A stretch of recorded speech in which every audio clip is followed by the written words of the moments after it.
Assalamualaikum warahmatullahi wabarakatuh dan salam sejahtera. Nama aku Ziad dan kepada korang yang first time tengok video kat channel Ziad Studio ni, aku cakap selamat datang dan jangan lupa tekan butang subscribe kat bawah. Let's go. Hari ni guys, kita akan membahaskan satu isu yang sangat viral, satu isu yang sangat kritikal, satu isu yang sangat berat, iaitu kisah pasal Israel, Yahudi ni dan juga Palestin. Apa yang dah berlaku sekarang ni guys? Macam-macam dah jadi. Berapa ribu dah kita tengok hari-hari, berapa ribu orang meninggal dan berapa ratus bom dilepaskan di Palestin. Kita tengok seorang budak kehilangan mak ayah dia, seorang mak kehilangan semua ahli keluarganya. Dan kita pun tertanya-tanya, yang macam orang Israel ni memang tak ada hati perut ke? Diorang ni memang kurang ajar Ya, kalau kau nak kata macam tu, ya. Kerana Allah pun dah mengiktiraf diorang ni adalah memang bangsa yang kurang ajar. Padahal dulu diorang ni diiktiraf oleh Allah Subhanahu Wa Taala, diangkat darjatnya, iaitu pada surah Al-Baqarah ayat 47, korang tengok sendiri, Allah kata faddaltukum 'alal alamin. Iaitu Allah mengatakan diorang ni adalah faddaltukum 'alal alamin, iaitu diorang ni lagi baik daripada seluruh alam. Allah tak kata faddaltukum 'alan nas, Allah tak kata faddaltukum 'alal ard, Allah kata faddaltukum 'alal alamin, iaitu lebih baik daripada sekalian alam.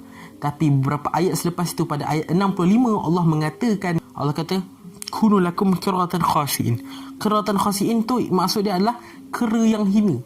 Daripada faddaltukum 'alal alamin kepada qiratan khasiin dalam beberapa ayat sahaja. Diorang ni memang diangkat lah, tapi diorang ni memang suka memasalah, suka mempersoalkan, langgar perintah Allah. Jadi menyebabkan diorang ini diturunkan darjatnya menjadi seperti kera yang lagi hina. Kera pun tak macam dia lagi hina daripada kera. Nampak tak? Jadi kalau kita sendiri pun dah tengok diorang ni perangai pun macam memang kurang ajar, bukan macam manusia dah, macam binatang. Memang betul lah apa yang dikatakan Allah SWT, itu diorang ni macam binatang, macam qiradatan khasiin. Jadi tak salah lah yang kita ni memang anggap diorang ni memang macam kera. Dan juga seeloknya kalau kita nak hina diorang ni, jangan panggil Israel, kerana Israel tu adalah gelaran Nabi Yaqub AS.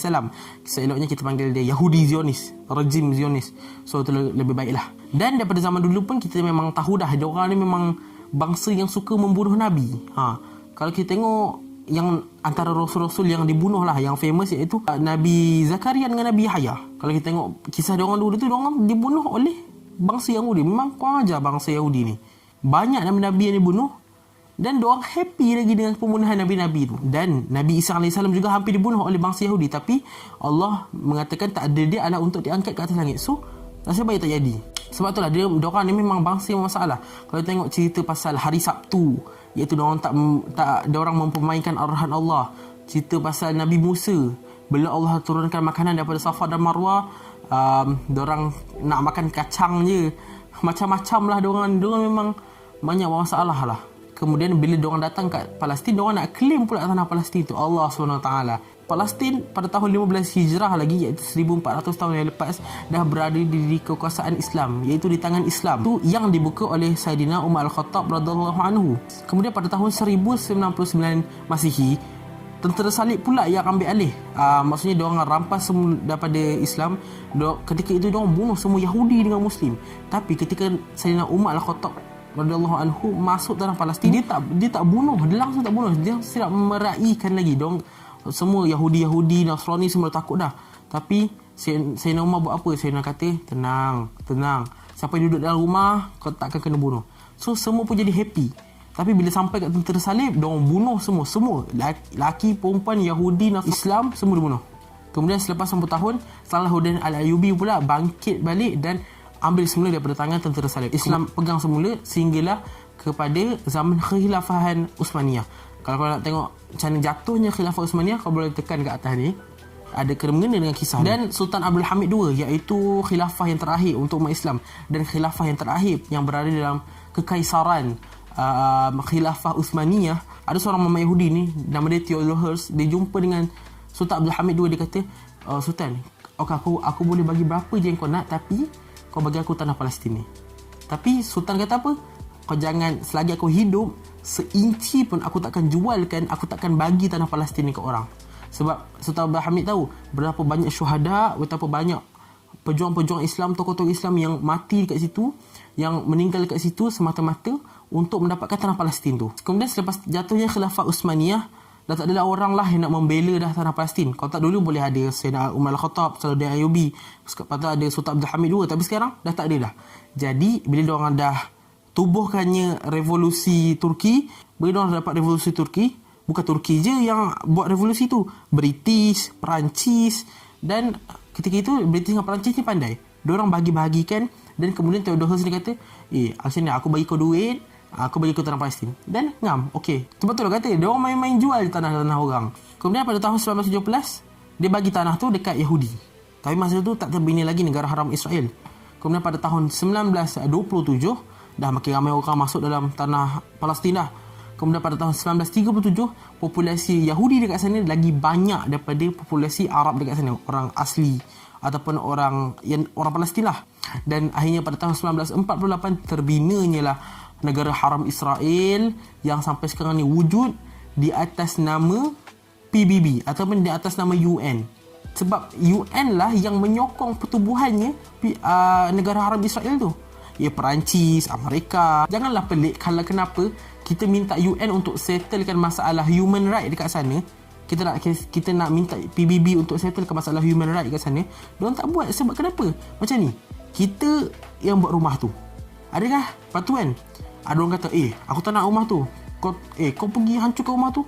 Tak ke pelik namanya tu, kita suruh owner tu hancurkan rumah dia sendiri? Memang tak lah. Sebab tu lah jangan nak harapkan sangat PBB ni. Sekarang ni diorang tak kisah pun pasal benda ni. Lagi-lagi yang menyokong Israel tu adalah Amerika Syarikat. Dan selepas pemunculannya negara haram Israel tu, kalau kita tengok gambar ni makin kecil lah Palestin tu. Dan ketika itu banyaklah pembantaian yang berlaku untuk memperbesarkan, memperluaskan orang-orang Israel tu. Dan sekarang ni diorang pun nak memperluaskan lagi kan. Sekarang ni dia nak kosongkan utara Gaza. Dia kata siapa yang masih lagi ada dekat utara Gaza, dia suruh keluar kalau tak ada orang bom. Tapi diorang ni penipu. Diorang ni, kau keluar ke, kau tak keluar ke, kau tetap akan kena bom. Diorang ni memang putar balik cerita. Sebab diorang ni adalah qiratan khasiin. Dan banyaklah pembantaian yang berlaku, sehingga ada satu pembantaian ni yang famous juga lah, iaitu pembantaian Sabra Shatila. Ada satu biduan ataupun satu komposer lagu, penulis lagu, iaitu Zubair Ali, tak silap. Dia ada buat satu lagu khas untuk pembantaian Sabra Shatila ni, iaitu yang bertajuk balada untuk gadis kecil, tak silap. Kau boleh search kat YouTube memang menyayat hati lah kisah dia. Jadi guys, apa penyelesaiannya untuk masalah Israel dengan Palestin ni? Senang je sebenarnya. Kita keluarkan Yahudi daripada tanah Palestin, settle masalah. Sebenarnya kau macam contoh kita dekat sini kita banyak buat doa, solat hajat, bagi bantuan. Bagus. Bukan tak bagus.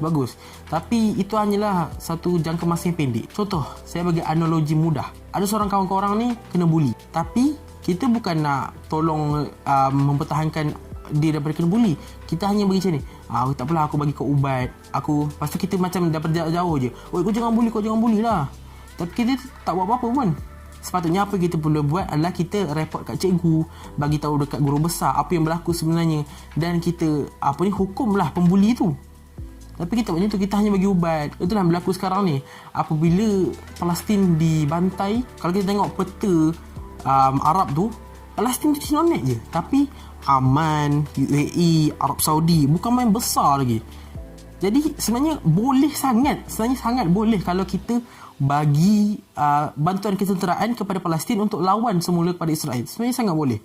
Tapi kenapa tak? Sebab Israel tu belakang dia adalah US. Sebab itulah negara-negara Islam ni yang konon-kononnya membantu daripada segi bantuan human right lah apa contoh ni, diorang tak bagi bantuan ketenteraan. Sebab apa? Sebab diorang takut dengan US. Sebab itulah diorang tak nak bagi bantuan ketenteraan. Jadi sebab itulah kata macam kesian lah kat diorang ni. Kita ni sebenarnya kalau umat Islam ni bersatu, kita boleh hancurkan sebenarnya tentera Israel tu sekejap je. Tapi disebabkan kita ni berpecah belah, kita ni takut dengan US yang orang kafir tu, kita jadi macam ni. Isu ni bukan isu yang kecil, sebabkan isu ni adalah isu umat Islam. Dan kalau bukan umat Islam pun, ini ialah isu kemanusiaan. Dan Israel pula melanggar peraturan antarabangsa. Contohnya tak boleh guna bom fosforus, tak boleh serang hospital ataupun church, tak boleh serang gereja, tak boleh bunuh anak-anak ataupun orang tua. Tak boleh. Tapi dia orang langgar. Sebab apa? Sebab Israel sebab Amerika dekat belakang dia. abang dia kata, oh tak apa, aku lepaskan kau bagi macam ni, kau buat je lah, kau tak kisah, aku tutup mata. Sebab tu lah kenapa orang-orang sekarang ni kalau kita tengok dekat sosial media, banyak yang memboikot barang-barang contoh macam Disney, McD, contoh macam Starbucks, dan boikot. Bagus. Teruskan usahamu. Semoga dengan kita punya usaha ni Allah nampak, dan semoga tak sia-sia lah, insyaAllah. At least kat sana nanti kalau tanya apa kau punya sumbangan untuk orang-orang Palestin, at least aku dah buat macam ni. Taklah kita tak boleh jawab apa-apa sangat, kita macam tak kisah. Jangan buat tak endas benda ni, sebab ini adalah isu umat Islam, isu kita punya agama dihina sekarang ni. Hamka, iaitu Haji Abdul Malik Karim Amrullah, iaitu seorang profesor dekat Indonesia, kata, jika saat agamamu dihina kamu diam, gantilah bajumu dengan kain kafan. So itu sahaja daripada saya untuk segmen kali ini. Kita jumpa lagi, dan jangan lupa untuk terus mendoakan untuk rakyat Palestin untuk terus berjuang. So itu sahaja daripada saya. Syukran jazilan. Assalamualaikum. Ciao. Assalamualaikum.